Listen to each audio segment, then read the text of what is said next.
தமிழ் எம்பிக்கள் ஜனாதிபதியுடன் சந்திப்பு நடக்கப்போவது என்ன? டயானாவை விரட்டிவிட்டோம், அவர் சொல்வது போய். ஐக்கிய மக்கள் சக்தி சீற்றம். ஓய்கல் பரீட்சை மண்டபத்தில் மாணவர்கள் அடிதடி, விரட்டி அடித்த போலீசார். ஜேவிபியின் முற்றுகை போராட்டம், அனுர உட்பட 26 பேருக்கு தடை. தமிழர்களுக்கு சர்வதேச தலையீட்டில் மாத்திரமே தீர்வு கிடைக்கும், கஜேந்திரகுமார் வலியுறுத்தல். கஜேந்திரகுமார் பொன்னம்பலத்திற்கு ஒரு சட்டம், அல் ஜப்ரி ரஹீமுக்கு மற்றொரு சட்டமா? எதிர்க்கட்சி கேள்வி. திருமணத்திற்கு சென்ற திரும்பிய வாகனம் விபத்து, 25 பேர் பலி. பாதுகாப்பு படையினர் அதிரடி தாக்குதல், 20 பயங்கரவாதிகள் சுட்டுக் கொலை.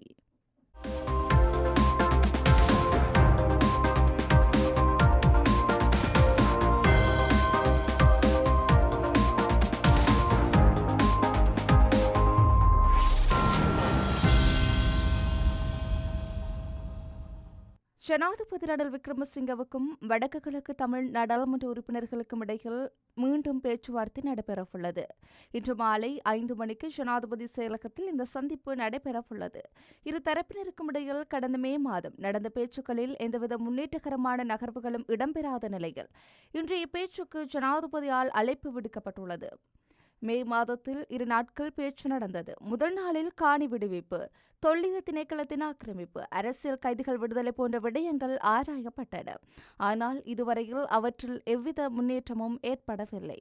காணி விடுவிப்பு தொடர்பில் அவசரமாக கடந்த செவ்வாய்க்கிழமை கொழும்பில் ஜனாதிபதியின் ஆலோசகர் சாகல ரத்நாயக்க தலைமையில் கூடிய கூட்டத்தில் விடுவிக்கப்படக்கூடிய காணிகளை அடையாளப்படுத்த புதிய ஒரு குழுவை நியமிப்பதென்று முடிவெடுக்கப்பட்டது.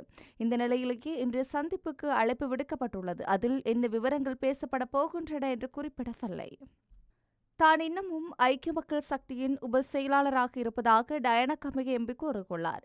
இது முற்றிலும் தவறான தகவலாகும் என்று ஐக்கிய மக்கள் சக்தியின் பொதுச் செயலாளர் ரஞ்சித் மத்தும பண்டார தெரிவித்துள்ளார். ஐக்கிய மக்கள் சக்தியின் உப செயலாளர் பதவியிலிருந்து டயானா கமிக நீக்கப்பட்டுள்ளார். அதற்கான கடிதம் உள்ளது. நாம் போலி ஆவணத்தை சமர்ப்பிக்கவில்லை. எனவே இவ்விடயம் தொடர்பில் சிஐடியினர் விசாரணை நடத்தலாம்.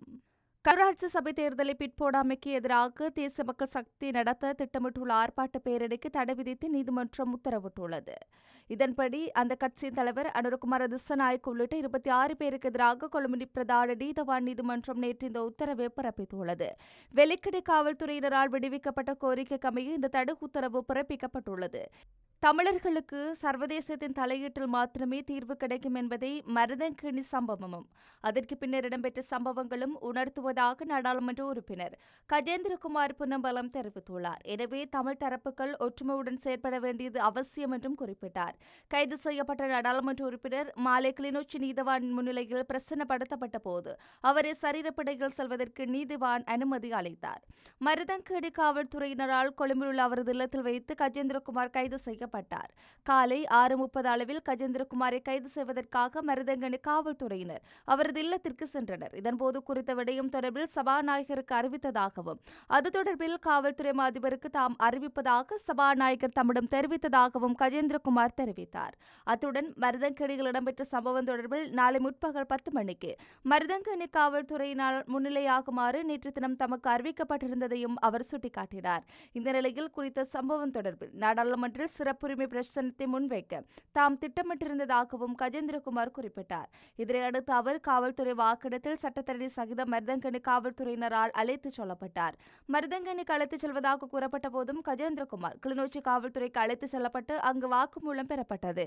இந்த நிலையில் அவர் நீதிமன்றத்தில் பிரசன்னப்படுத்தப்பட்டார். இதேவேளை கஜேந்திரகுமாரின் கட்சி ஆதரவாளர்கள் கிளிநொச்சி காவல்துறை நிலையத்திற்கு முன்பாக கவனிப்பு போராட்டம் ஒன்றை முன்னெடுத்தனர். தவறிழைப்பவர்கள் எவராயினும் அவர்களுக்கு எதிராக பக்க சார்பின்றி சட்டம் நடைமுறைப்படுத்தப்பட வேண்டும். ஆனால் இந்த அரசாங்கத்தில் சட்டவிரோத செயலில் ஈடுபட்ட ஆளுந்தரப்பு எம்பியான அலி ஜப்ரி ரஹீமுக்கு ஒருதலை பட்சமாகவும் கஜேந்திரகுமார் பொன்னம்பலத்திற்கு பாதகமாகவும் சட்டம் நடைமுறைப்படுத்தப்பட்டுள்ளதாக ஐக்கிய மக்கள் சக்தி நாடாளுமன்ற உறுப்பினர் துசாரா இந்துனில் குறிப்பிட்டுள்ளார். நாடாளுமன்ற உறுப்பினர் கஜேந்திரகுமார் பொன்னம்பலத்தின் வார்த்தை பிரயோகம் மற்றும் அவர் செயற்பட்ட விதம் என்பவற்றை ஏற்றுக்கொள்ள முடியாது. ஆனால் எதிர்க்கட்சியை பிரதிநிதித்துவப்படுத்தும் அவர் அவர் தனது சிறப்புரிமை மீறப்படுவதாக நாடாளுமன்றத்தில் சபாநாயகரிடம் அறிவிக்கவிருந்த சந்தர்ப்பத்தில் கைது செய்யப்பட்டிருக்கின்றார். ஆனால் ஆளும் தரப்பை பிரதிநிதித்துவப்படுத்தும் சில நாடாளுமன்ற உறுப்பினர்கள் இதனைவிட பாரிய தவறுகளை இழைத்திருந்தாலும் மிகவும் பாதுகாப்பாக சமூகத்தில் நடமாடிக்கொண்டிருக்கின்றனர். அலி சப்ரி ரஹீம் 3 கிலோ தங்கம் மற்றும் கையடக்க தொலைபேசிகளை கடத்த முற்பட்ட அன்றைய தினத்தில் கூட பாராளுமன்ற அமர்வில் கலந்து கொண்டார். 700 பில்லியன் ரூபாய் தண்டப்படம் அறவிடப்பட வேண்டிய இடத்தில் 7.4 மில்லியன் மாத்திரமே அறவிடப்பட்டுள்ளது. இவ்வாறு சட்டவிரோத செயலில் ஈடுபட்டுள்ள ஆளுந்தரப்பு எம்பி நாடாளுமன்றத்திற்கு வருகின்றார். ஆனால் வாய் தர்க்கத்தில் ஈடுபட்ட எதிர்க்கட்சி எம்பி கைது செய்யப்படுகின்றார். இது இனவாத கருத்தல்ல. நாடாளுமன்ற உறுப்பினர்கள் என்பவர்கள் மக்கள் பிரதிநிதிகள் ஆவார்கள். அவர்கள் ஏதேனும் தவறிழைத்தால் சட்டம் அனைவரும் சமமாக நடைமுறைப்படுத்தப்பட வேண்டும். ஆனால் இந்த அரசாங்கத்தில் ஆளும் எதிர்த்தரப்பு எம்பிக்களுக்கு வெவ்வேறு வகையில் சட்டம் நடைமுறைப்படுத்தப்படுகின்றது என கூறினார். வடக்கு ஆப்கானிஸ்தானில் மினி பஸ் ஒன்று விபத்துக்குள்ளானதில் 9 குழந்தைகள் மற்றும் 12 பெண்கள் உட்பட 25 பேர் உயிரிழந்துள்ளனர்.